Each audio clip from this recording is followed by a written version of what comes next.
तो last episode में हमने देखा था कि साशिन इसके तेंजी पोइलन के ओल्ड मास्टर के बारे में पूछता है, जिसके बारे में बताते हुए ये आदमी किया था कि वैसे तो हमारे मास्टर बहुत पावरफुल है, लेकिन आपके रिलम के इटर्नल सुप्रीम से मिलने के बाद ही उन्हें तेंजी पोइलन को क्रिएट करने का आइडिया आया, ताकि अगर कहीं फ्यूचर में गॉड्स के बीच में फाइट हुई तो उस सिचुएशन के लिए रेडी रहे। तब ये सब सुनने के बाद साशिन किया था कि अगर तुम्हारा मास्टर इतना ही पावरफुल है तो फिर मुझे इस तेंजी पोइलन का मास्टर बनाने का क्या मतलब है। कहीं तुम्हारे मास्टर को ये तो नहीं लगता कि मैं उनके अंडर में रह के उनकी गुलामी करूंगा, जैसा कि उनका प्लान था तेंजी पोइलन में पावरफुल लोगों की एक सेना खड़ी करना। तब ये आदमी तुरंत ही झुकते हुए कह था कि नहीं मास्टर, ऐसी कोई बात नहीं है। अगर आज चाहे तो आज की आज ही इस तेंजी पोइलन को पूरी तरीके से डिस्ट्रॉय कर सकते हैं। हमारे मास्टर ने तो पहले ही कहा था कि इस वर्ल्ड में कोई ऐसा नहीं जो आपको रोक सकता हो। अगर आप अभी दिंगसिंग माउंटेन में भी जाएंगे तो वो तो खुद ही अपने आप को आपके हवाले कर देंगे। बस उनकी इतनी इच्छा थी कि तेंजी पोइलन को आप जैसा कोई मजबूत पर्सन लीड करे। जिससे सुनकर ब्लैक ही कह रहा है साशिन, यहाँ पर तो चीजें मैंने जितना सोचा था उससे भी ज्यादा इंटरेस्टिंग लग रही है, लेकिन ये भी तो हो सकता है कि आदमी झूठ बोल रहा है। तब साशिन कह रहा है कि नहीं, सोल कॉन्ट्रैक्ट की वजह से वो मुझसे झूठ भी नहीं बोल सकता। और अब साशिन कह रहा है ठीक है, मुझे बाकी के साथ गॉड्स के बारे में भी जानना है।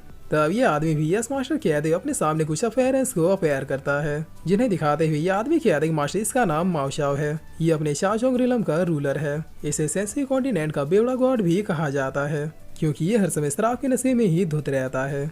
लेकिन जब बात किसी को खत्म करने की आई तो ये एक एरोगेंट राक्षस बन जाता है, जो बगैर किसी रूल की परवाह किए अपने एनिमी को जान से मार के ही रहता है। दूसरा इस पर्सन का नाम टू फिंगर गॉड गाय है। ये सेंसी कॉन्टिनेंट में अपने सैनगुई गैंग को चलाता है। तीसरा इस पर्सन का नाम बाहोंग है। इसे बहुत साल पहले इस रिलम में एक मिस्टीरियस स्क्रोल मिला था, जिसे कल्टीवेट करने के बाद इसने बस कुछ ही महीनों के अंदर गॉड लेवल के पावर्स को अचीव कर लिया था। तब इसकी क्षमता को देखते हुए ली फैमिली के हेड ने अपनी प्रिंसेस से इसकी शादी करवा दी, जिसके बाद आगे चल के यही ली फैमिली का हेड बन गया। और तब इसने अपना नाम बाहोंग से बा ली कर लिया। तब साशन कह रहा शायद मैं ली फैमिली में पहले से किसी को जानता हूँ, क्या इस फैमिली में मेरी ऐसी कोई प्रिंसेस है। जिस पर यह आदमी कह रहा मास्टर, मैं चाहता हूँ कि आप किसके बारे में जानना चाह रहे हैं, बस थोड़ी देर वेट कीजिए, आपको उसके बारे में पता चल जाएगा। तो साशन अब हंसते हुए कह रहा है कि वाकई में तेंजी पोइलन के लोगों को सब कुछ पता है। चलो अच्छा, इस पोइलन को लीड करना या फिर नहीं है मैं बाद में सोचूंगा। वैसे भी इस कॉन्टिनेंट को डोमिनेट करने के लिए मुझे इसी टाइप के इंफॉर्मेटिव लोगों की जरूरत है। जिस पर इधर अब ये आदमी कह रहा है मास्टर, इसे देखिए, ये फोर्थ गॉड क्वीन चैंग। इसके पास गॉड और डीमन दो टाइप की स्वॉर्ड है। आज तक किसी भी बैटल में ये कभी भी नहीं हारी। इसने 16 साल की उम्र से ही इतनी लाशें बिछाई है कि अगर लाश में गिनती की जाए तो फिर 9 रिलम का 1/4 पॉपुलेशन गायब हो जाएगा। तब साशन अब बहुत ही एक्साइटेड होते हुए कह रहा है कि ये हुई ना बात, असली गॉड तो इसे कहते हैं। चलो इससे मिलना तो कंफर्म हो गया। जिस पर ये आदमी अब आगे बताते हुए कह रहा है कि यह 5th गॉड असुरा यामा। ये इस पूरे सेंसी कॉन्टिनेंट का सबसे ईविल गॉड है। किसी को भी बेवजह मारना इसकी फेवरेट हॉबी है, क्योंकि लोगों को मार के उसके सोल को निगल लेता है। पावर्स की अगर बात की जाए तो ये हमारे मास्टर से भी एक कदम आगे है। मास्टर ने स्पेशली आपके लिए कहा है कि जब तक आप एक कंप्लीट गॉड ना बन जाए तब तक आप इससे तो दूर ही रहे। तब शासन कह रहा है ठीक है, आगे बताओ कि 6वां और 7वां कौन है। जिस पर यह आदमी कह रहा है कि ये 6th गॉड जुवो है। इसका एक और नाम 100 फेसेस राक्षसा भी है। ये भी यामा की तरह ही विल और पावरफुल है, लेकिन ये बहुत ही शांत रहता है। बस कभी कभार अगर मूड ऑफ हो जाए तो फिर 1000-2000 लोगों को ऐसे ही निपटा देता है। और सबसे बड़ी बात ये एक इमॉर्टल है। तब शासन कह रहा है क्या इसका मतलब ये कभी मरेगा नहीं। जिस पर ये आदमी कह रहा है कि ऐसा ही कुछ समझ लीजिए। दरअसल 100 फेसेस राक्षसा को मारना इतना भी आसान नहीं है। मास्टर के अनुसार इसे मारने के लिए इसे 100 फेसेस यानी 100 सरों को काटना होगा, मगर एक सर को काटने से पहले ही अपने अपोनेंट को हेल में पहुंचा देता है। तब शासन कह रहा है कि वाह, असली एडवेंचर तो अब शुरू होगा। ठीक है, आगे बताओ 7वां कौन है।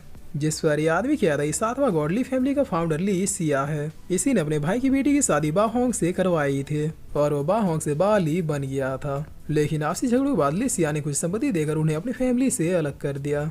ये अच्छा आदमी है या बुरा, आज तक मास्टर को भी ये बात समझ में नहीं आया। तब शासन पूछता है जिस लेडी को मैंने थप्पड़ मारा उसका इससे क्या रिलेशन है। जिस पर यह आदमी कहता है कि आपने इसे थप्पड़ मारा उसका नाम ली जुन हुआ है। ये ली फैमिली की हेड ली सिया की अपनी बेटी है। लीजन हुआ अपने फैमिली में अपने फादर से भी ज्यादा चालाक और टैलेंटेड है और फ्यूचर में यही ली फैमिली की सक्सेसर भी बनेगी। ली फैमिली के बारे में मैं आपको लास्ट में इसलिए बता रहा हूँ क्योंकि इसकी हिस्ट्री बहुत ही पुरानी है। दरअसल ली सिया ने सबसे पहले इस कॉन्टिनेंट के ट्रेजर्स और मैजिक आइटम्स को कलेक्ट करना शुरू किया, जिसके बाद धीरे धीरे इन्होंने इसे अपना फैमिली बिजनेस बना लिया। अगर मैं शॉर्ट में कहूँ तो पूरे सेंसी कॉन्टिनेंट का 70% बिजनेस ली फैमिली ही संभालती है। यही वजह है कि कोई फैमिली या फिर क्लैन इनसे दुश्मनी मोल नहीं लेती, क्योंकि रिच होना भी अपने आप में ही एक सुपर पावर है। इनके पास ऐसे ऐसे आइटम है जिन्हें खरीदने के लिए छोटे मोटे रिलम भी बिक जाते हैं। इतना ही नहीं, अगर ली फैमिली में रिलम्स भी खरीदना हो तो वो भी मिल जाएंगे, लेकिन बस पैसे होने चाहिए। तब शासन कहता कि अब ये मत कहना कि ली फैमिली रिलम्स को भी क्रिएट कर लेती है, जिस पर ये आदमी कहता कि जी बिल्कुल यही बात है। इनके पास बहुत सी ऐसी सीक्रेट टेक्निक है जिसकी हेल्प से ये मनचाही रिलम को क्रिएट कर लेते हैं जैसा इनके कस्टमर को चाहिए होता है। मास्टर, मेरे ख्याल से आपने भी एक छोटी रिलम को क्रिएट करने की कोशिश की थे। तब शासन किया था कि हाँ, लेकिन मैं फेल हो गया था। जिस पर ये आदमी किया था कि वही तो, अगर आप किसी रिलम को क्रिएट नहीं कर सकते और वो लोग इसे क्रिएट करके ऐसे बेच रहे जैसे मानो कोई सब्जी हो, तो सोचिए आखिर वो लोग किस टाइप के पावर्स को कंटेन करते हैं। लेसिया बिल्कुल एक गॉड की तरह हेवनली बच्चों को भी क्रिएट कर सकता है। उन बच्चों में कौन सी पावर एबिलिटियाँ डालनी है वो भी वो डिसाइड कर सकता है। मास्टर को अगर इन 8 गॉड में से किसी से सबसे ज़्यादा डर है तो वो है ये लीसिया, क्योंकि इसका अगला मूव क्या होगा ये कोई भी प्रिडिक्ट नहीं कर सकता। तब शासन क्या था कि इस लीसिया के बारे में सुन के मुझे मेरे इटर्नल सुप्रीम की याद आ गई। वो भी पलक झपकते बस इसी तरह से रिलम से क्रिएट और डिस्ट्रॉय कर सकते थे, मगर मेरे ख्याल से उनका और ली फैमिली का कोई भी कनेक्शन नहीं होगा। जिस पर यह आदमी किया था कि मास्टर, ओल्ड मास्टर ने आपके लिए कुछ छोड़ा है, और इतना किया कि अपने पास में से 2 कार्ड्स को निकालता हो, एक ब्लैकी को देता है तथा दूसरा शासन को देते हुए कहता है कि आगे क्या करना ये आपको पता चल जाएगा।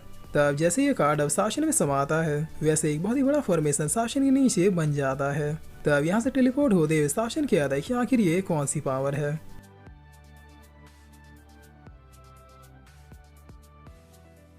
और फिर इसी के साथ ये एपिसोड यहीं पे खत्म होता है।